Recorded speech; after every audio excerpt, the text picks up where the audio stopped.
మొట్టమొదటిగా మేషరాశితో ప్రారంభిద్దాము. మేషరాశి వారికి అసలు ఎలాంటి శుభాలు అశుభాలు ఉన్నాయి, ఎలాంటి పరిహారాలు వాళ్ళు పాటించాల్సి ఉంటుంది? మేషరాశి వారికి 100% గ్రహ బలం అనుకూలంగా ఉంది.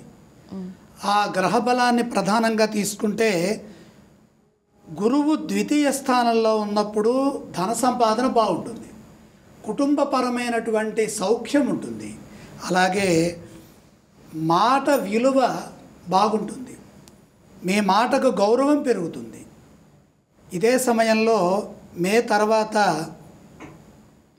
గురువు తృతీయ స్థానంలో ఉండటం ద్వారా ఉద్యోగపరంగా కొన్ని ఇబ్బందులు వస్తాయి, మిత్రులతో ఇబ్బందులు వస్తాయి, అలాగే కార్యాల్లో ఆటంకాలు, కొద్దిగా అనారోగ్యం మొదలైన ఫలితాలు ఉంటాయి. కాబట్టి ఈ మే తర్వాత జాగ్రత్తగా ఉండాలి. మే 14 నుండి గురువు మిథునంలో ఉంటారు. ఈ మే 14 నుండి కొంచెం జాగ్రత్తగా ఉండాలి. అలాగే చతుర్థ స్థానంలో గురువు ఉన్నప్పుడు, చతుర్థ స్థానంలో ఉండటం వల్ల ఏంటి, చతుర్థం అంటే ఏంటి, మనకి కర్కాటక రాశి, కర్కాటక రాశిలో అక్టోబర్ 18 నుండి డిసెంబర్ 5 వరకు ఉంటారు. ఇది 4వ స్థానం అవటం మంచిది కాదు. మనకి 2, 7, 9 అలాగే 11, 2, 5, 7, 9, 11 ఈ 5 స్థానాలే. కాబట్టి ఈ 4వ స్థానంలో ఉన్నప్పుడు మంచి ఫలితాలు ఉండవు. అవి బంధువుల వల్ల ఇబ్బందులు, దైన్యంగా ఉండడం. ఇక శని ఫలితాలు చూస్తే శని గారు ఏకాదశంలో ఉన్నారు. ఏకాదశంలో ఉన్నప్పుడు అన్ని విధాల సౌకర్యాలు ఉంటాయి, సంపదలు, అత్యున్నత స్థానాన్ని పొందడం, ఉత్తమమైన గౌరవాన్ని పొందడం జరుగుతుంది.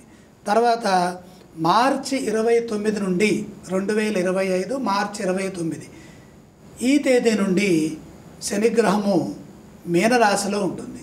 మీనరాశిలో ఉన్నప్పుడు ఏం జరుగుతుంది, ఇది మేషరాశికి ద్వాదశ స్థానం అవుతుంది. కాబట్టి ద్వాదశ స్థానంలో ఉన్నప్పుడు నిరర్ధకమైన పనులు చేయటము, అంటే ఉపయోగం లేని పనులు చేయటము, చేసే పనుల్లో స్పష్టత లేకపోవటము, అలాగే శత్రువులు మన యొక్క సంపదని హరించాలని చూస్తారు.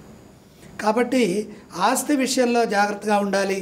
అలాగే భార్య పిల్లలు విషయంలో, అలాగే వాళ్ళ ఆరోగ్య సంబంధమైన విషయాల్లో జాగ్రత్తగా ఉండాలి. ఇక మానసిక ఇబ్బందులు కలగకుండా శని ధ్యానం చేసుకోవాలి. అలాగే రాహువు ద్వాదశ స్థానంలో ఉన్నప్పుడు ఖర్చులు పెరుగుతాయి. రాహు ద్వాదశ స్థానంలో ఎప్పటి వరకు ఉంటారు, మే 19 వరకు ఉంటారు. మే 19 తర్వాత లాభస్థానంలోకి వస్తారు. ఈ రాహువిచ్చే ఫలితాలు ద్వాదశంలో బాలేవు. ఏకాదశంలో ఉన్నప్పుడు సౌభాగ్యం కలుగుతుంది, శుభ ఫలితాలు ఉంటాయి. కేతువు ఈ మేషరాశి వారికి శుభ ఫలితాలు ఉన్నాయి, ఆనందం కలుగుతుంది. కానీ ఈ మే 19 తర్వాత ఏం చేస్తారు, ఆయన 6 నుంచి 5కు వస్తారు. పంచమ స్థానంలో కేతు వస్తే ఏం జరుగుతుంది అంటే ఖర్చులు పెరుగుతాయి. కాబట్టి ధన నష్టం కాకుండా జాగ్రత్తలు తీసుకోవాలి. అంటే ఇక్కడ మనకి గ్రహాలు ఏ విధంగా అనుకూలిస్తున్నాయంటే మేషరాశి వారికి 100% అదృష్టం అనుకూలంగా ఉంది. ఏప్రిల్ వరకు శని బలం ఉన్నది. రాహుకేతువులు ఒకరి తర్వాత ఒకరు సంవత్సరం అంతా యోగిస్తున్నారు. అలాగే గురు బలం ద్వితీయంలో ఉంది. అంటే గురువు, శని, రాహుకేతు, నలుగురు 4 పాతికలు 100. వాళ్ళు ఏదో ఒక విధంగా ఇస్తారంటే వాళ్ళు ఇచ్చినప్పుడు మనం తీసుకోవాలి, దాన్ని అదృష్టంగా భావించి మనం ఉన్నత స్థితికి వెళ్ళాలి. ఇప్పుడు చెప్పిన ఫలితాలు ఏవైతే ఉన్నాయో, ఆర్థికంగా ఇబ్బందులను ఏవైతే చెప్పామో వాటిల్లో జాగ్రత్తలు తీసుకోవాలి.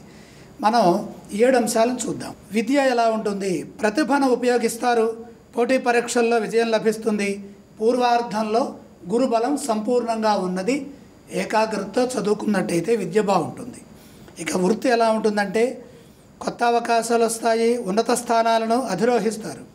ఉద్యోగ ఫలితాలు చూసినట్లయితే మేషరాశి వారికి ఉద్యోగాల్లో పదోన్నతులు ఉంటాయి, పనిలో గుర్తింపు ఉంటుంది, మన కృషికి తగ్గట్టుగా అవకాశాలు మనకు వస్తాయి. వ్యాపారం లాభదాయకంగా ఉంటుంది, మంచి ఒడంబడికలు ఒప్పందాలు ఉంటాయి, వ్యాపార లాభాలు పెరుగుతాయి. ఇక మేషరాశి వారికి ధనయోగాన్ని పరిశీలిస్తే ఖర్చులు అధికము అయినప్పటికీ కూడా ఆదాయం స్థిరంగా ఉంటుంది. బుద్ధి బలంతో ఆదాయాన్ని పెంచుకోవాలి, ఖర్చులు తగ్గించుకోవాలి. అదృష్టయోగం, గురు అనుగ్రహం వల్ల అదృష్టం కలుగుతుంది, సంపూర్ణంగా గ్రహబలం ఉన్నది. అయితే ఇక్కడ కృషి బాగా చేయాలి. కార్యసిద్ధి, అడ్డంకులు తొలగి విజయాన్ని అందుకుంటారు, లక్ష్యం నెరవేరుతుంది. ఇక వీరు చేయాల్సినటువంటి పరిహార క్రియను కనుక చూసినట్లయితే అన్ని గ్రహాలు మనకు సహకారాలని అందిస్తున్నాయి కాబట్టి ప్రత్యేకంగా స్థూలంగా ప్రధానంగా ఈ జపమే చేయాలనే నియమం లేదు. ఇష్టదేవతా ప్రార్థన చేసుకుంటే సరిపోతుంది. సంపూర్ణ విజయం మేషరాశి వారికి లభిస్తోంది.